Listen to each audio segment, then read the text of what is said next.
Hello, good afternoon, good evening. Donc, dans ce cours, de ce cours de révision, on va parler des modos. Les modos, c'est des choses que vous connaissez, que vous utilisez déjà, mais vous savez pas forcément que ça s'appelle des modos. Alors qu'en fait, de le savoir, ça vous permettrait peut-être de savoir comment les utiliser plus facilement. Parce qu'en fait, tous les modos fonctionnent de la même façon. Donc, on va voir ça ensemble.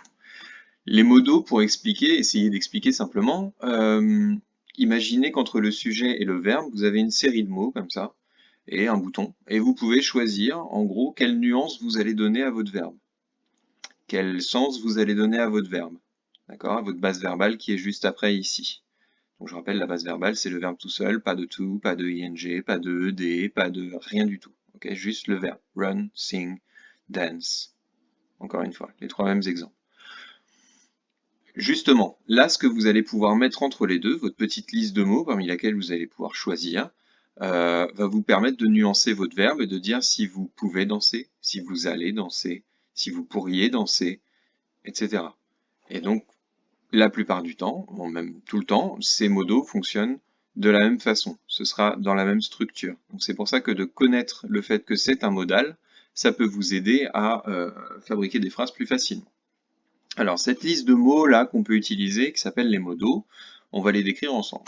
Premier exemple, celui que vous connaissez depuis la sixième normalement, c'est le can. Donc, can pour parler de la possibilité, dire que c'est possible ou que ce n'est pas possible. Forme négative, can't.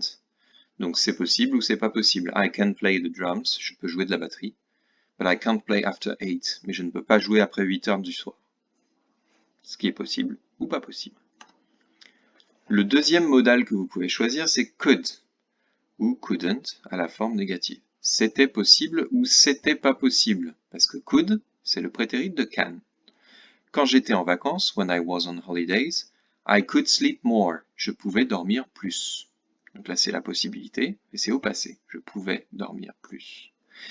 C'est également quelque chose qu'on va utiliser pour dire si, voilà, ce serait possible dans le futur si, par exemple, si tu es d'accord.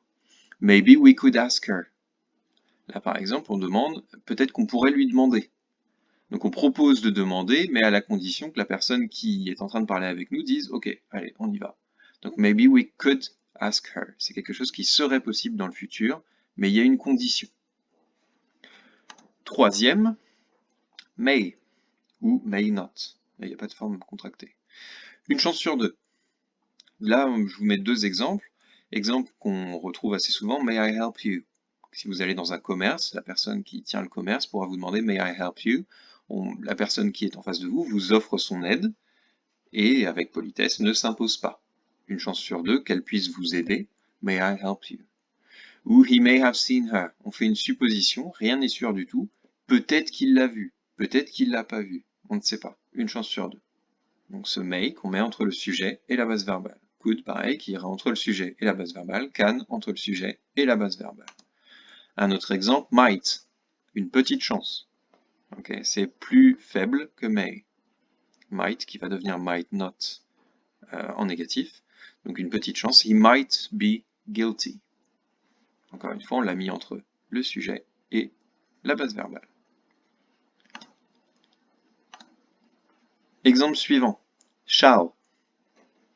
Shall, c'est pour dire quelque chose qui ne va pas de soi. Ok, shall, ça va devenir shall not, au pluriel. Exemple très connu dans le cinéma, you shall not pass. Ça ne va pas de soi, mais on prédit que ça va se passer. Exemple, you shall not pass. Gandalf qui est sur le pont et qui dit tu ne passeras pas, vous ne passerez pas. Sauf que, évidemment, ça c'est quelque chose qui prédit, mais ça va pas de soi. En effet, en face de lui, il y a ça. Donc forcément, on peut se dire que ça va pas de soi. Ok? Donc c'est là qu'on va utiliser you shall not pass. Exemple suivant, should. Should, est-ce que c'est une bonne idée? Should qui va devenir shouldn't au négatif. When you are there, quand tu seras là-bas, you should visit the castle. Tu devrais visiter le château, but you shouldn't go to this restaurant. Mais tu ne devrais pas aller dans ce restaurant-là. Okay, celui qui parle pense que c'est une bonne idée ou une mauvaise idée. Le should qui sert donc à faire des conseils. Will ou want. Donc on a deux possibilités avec will. Soit pour exprimer le futur, on l'a vu. Donc c'est là que vous retrouvez le will qui en fait était un modal. Okay, donc ça va de soi. On est sûr à 100% que ça va arriver ou que ça va pas arriver si on met want. I will always love you. Ok, petit hommage. Donc cela va de soi, on est sûr que ça va se passer. I will love you. Encore une fois, on le met entre le sujet et la base verbale. Et il y a aussi la possibilité de demander à la personne si elle a la volonté de faire quelque chose. Exemple le plus notable, Will you marry me? Est-ce que tu veux m'épouser? Donc là, on demande à la personne qui est en face de nous si elle a la volonté de faire quelque chose. Will you go with me? Est-ce que tu viens avec moi? Donc là, c'est une question de volonté. J'appuie bien là-dessus. Donc ce will qui peut parler donc du futur ou de la volonté. Enfin, would. Would, c'est, première chose, ça pourrait arriver. C'est l'équivalent du conditionnel en français. Si je pouvais, if I could, I would go. J'irais. J'irais là-bas si je le pouvais. Ok. Et deuxième possibilité, j'avais l'habitude de le faire quand j'étais petit. When I was a child, quand j'étais enfant, I would watch my mother and my grandmother cook. Okay. J'avais l'habitude de regarder ma mère et ma grand-mère faire la cuisine. Alors, quelque chose qu'on avait l'habitude de faire quand on était plus petit. Okay. Donc ça, ce sont les modaux, les principaux modaux qu'on va utiliser. Vous les avez dans votre fiche de révision, ce sera évidemment plus simple de les voir voilà, en plus écrits à côté. Pour la formation maintenant, donc c'est ce que je vous dis depuis le départ, c'est que c'est extrêmement simple. À partir du moment où vous savez qu'un mot est un modal, et ben vous savez le former, vous savez fabriquer des phrases avec, et c'est pour ça que le cours est important. Entre le sujet et la base verbale, vous mettez votre modal. I could go, she will run, you can dance, they should stop, he might play, we shall eat. Tout ça, ce sont des modaux en orange, et donc ça marche avec la même structure. Une fois que vous connaissez la structure, comme je vous le dis souvent, c'est comme des Legos. Vous calez votre Lego modal entre le sujet et la base verbale, et vous avez fait votre formation de forme affirmative. Forme négative, sujet et le modal en négatif. C'est pour ça que dans les diapos précédentes, je vous les ai mis à la forme négative également. I couldn't go, she won't run, you can't dance, they shouldn't stop, he might not play, we shall not eat. Okay, tout ça, ce sont des modaux négatifs en orange et qui sont placés entre le sujet et la base verbale. Si vous savez que might est un modal, même si vous savez l'utiliser.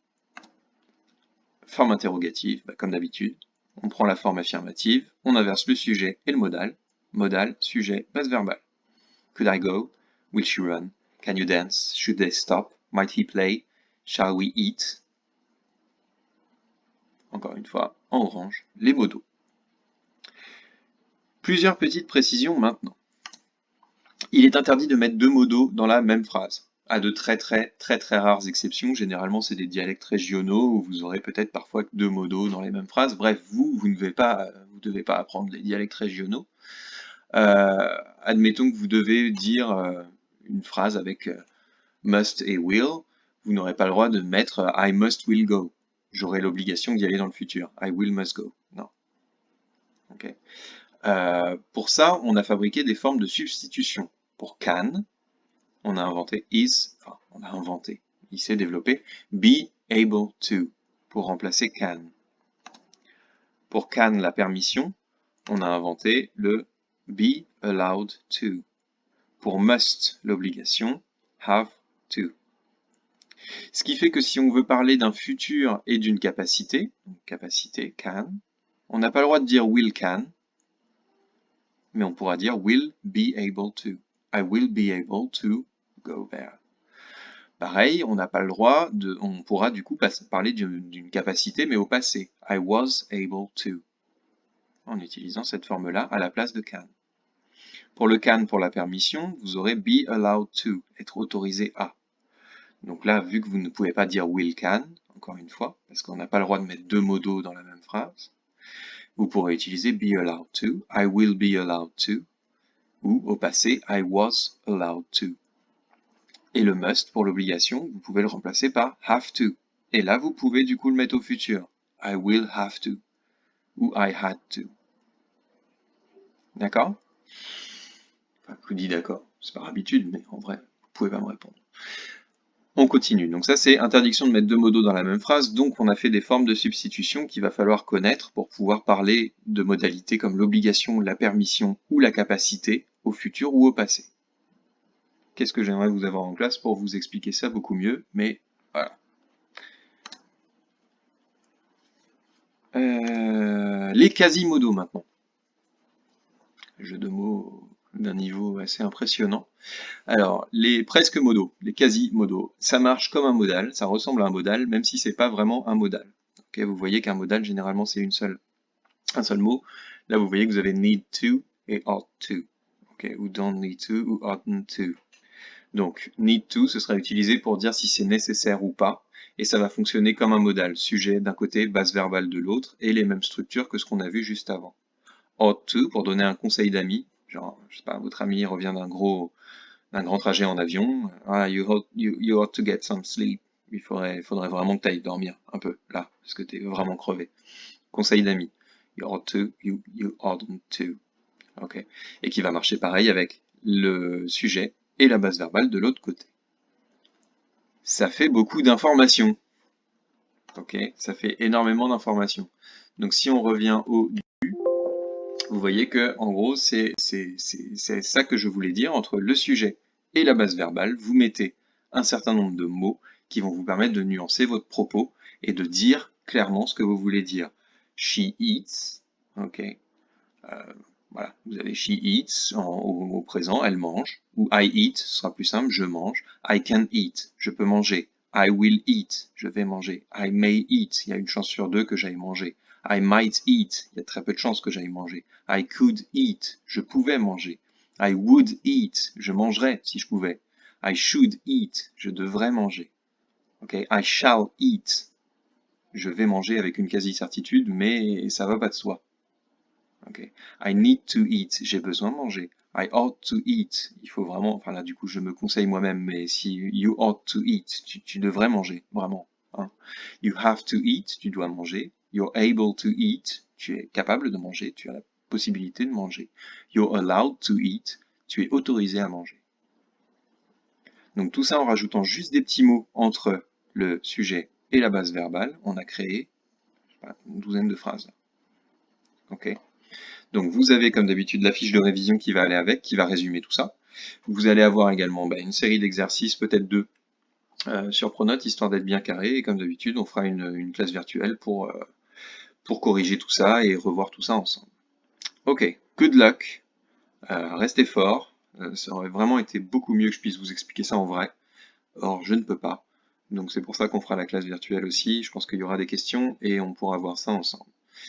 See you! Goodbye, good luck, enjoy the models, vous allez adorer. Et surtout, dites-vous bien qu'une fois que vous aurez compris ça, généralement, ça vous sortira de pas mal de difficultés quand vous avez des écrits à faire. Donc accrochez-vous, c'est important. Goodbye.